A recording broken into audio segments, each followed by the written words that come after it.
Welcome Dr. Dawson and classmates. My name is Chris Hargraves and I'm going to be doing a persuasive speech as my signature assignment for class COM 104. And in this speech I'm going to be using some visual aids and some of the techniques we learned in the class. My speech is going to be about stereotyping, or as I like to say, judging a book by its cover, and some of the reasons why we shouldn't do that.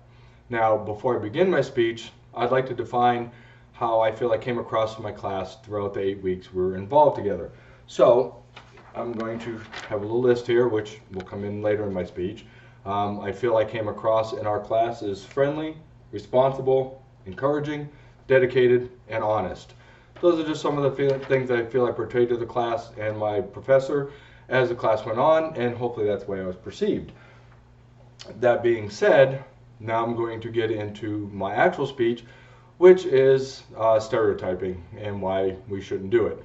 To begin, I'd like to give a couple definitions of stereotyping and what it actually means. And I have some I'm going to actually read verbatim.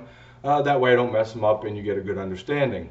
The first one is more of a technical description of stereotyping, and this one is by Dr. Deska, and it reads as this. Stereotypes have been defined as a false classificatory concept to which, as a rule, a strong emotional feeling tone of likes or dislikes, approval or disapproval is attached. It's real technical, but basically you're judging a person or a group by how they are or what they do. A more simplistic one, and one that everybody's more familiar with, is by Saul McLeod, and this one reads as follows. It's a fixed or overgeneralized belief about a particular group or class of people. And we can all understand that. You know, you look at the way someone's dressed or what group they're part of, and you instantly make a judgment on how they are or who they are, which is not always a good thing. So that being said, now that I've defined what stereotyping is, I'd like to get into some of my points of why you shouldn't do it. My first point is, whatever the group or image is, you have to remember that not all the members of that group are the same. I'm wearing my military uniform as I am a military member, and you know, we all portray the same image. That's what the military is after, and there's a reason for that. It's to give a good, professional, dedicated look. But you also have to remember that there are many people in the military, and there's many different backgrounds that people come from that are in the military. Myself, I grew up in the city, and I grew up in Boston, so I was part of the north part of the country. Other people in the military come from the south, or maybe they lived on the east coast or the west coast, where lifestyles are definitely different. So you can't always judge a person by the clothes they're wearing because you don't know their background and where they came from. Now, as you can see, the military uniform gives a very disciplined appearance to the way I look. Now, as I get into my second point, I'm going to remove the flight suit, so bear with me for a second. The second point I'd like to make as I remove my flight suit is why someone's involved in the particular group they're involved in. Give me 1 second here. Okay. Involvement in the group is different for each person. Each person in the group is there for a different reason. Now I'm wearing a collared shirt, I'm wearing a tie, I have a more of a business look to me.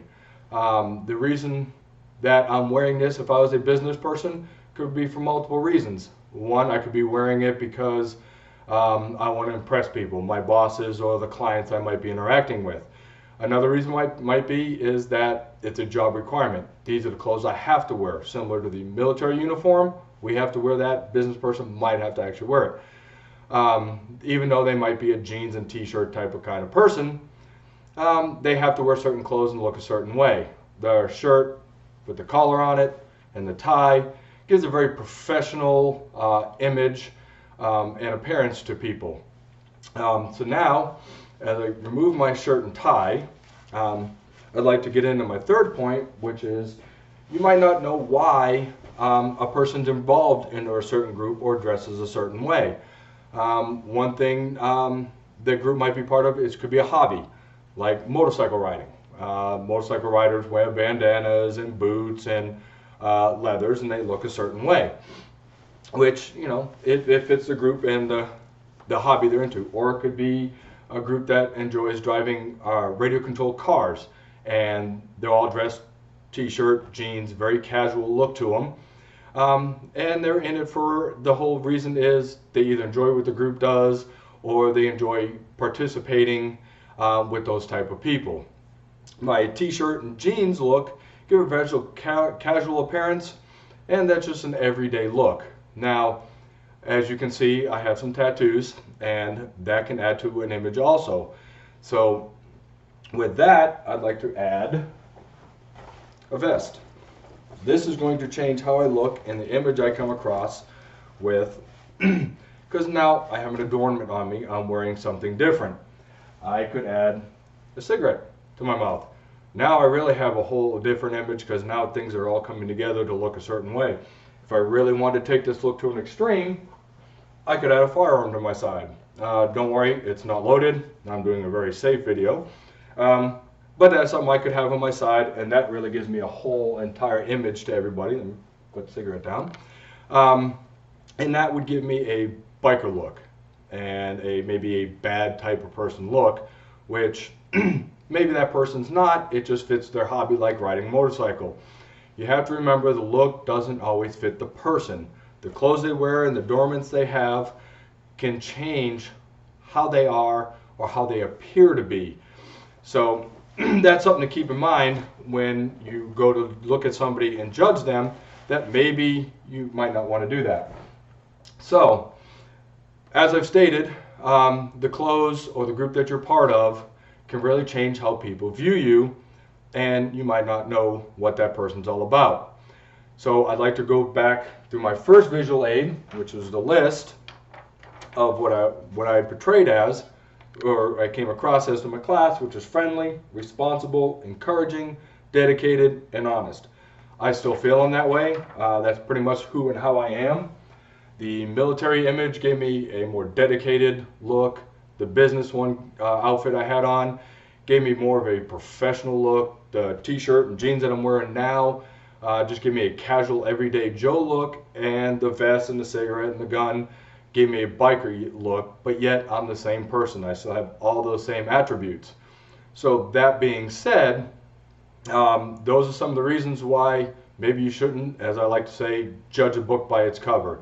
You should get to know the person first, learn who they are, what they're about, why they're involved in what they're involved in, and then make a decision on how you feel about that person, and see if what you originally thought was the way that person actually is. I'd like to thank you for your time. I hope you enjoyed the speech. Hopefully it'll open your eyes and teach you that don't always look at things for what they are on the outside. Try and see what they are on the inside and get to know and learn about it first, and then make your decisions. Have a great day, and thank you again for watching my speech.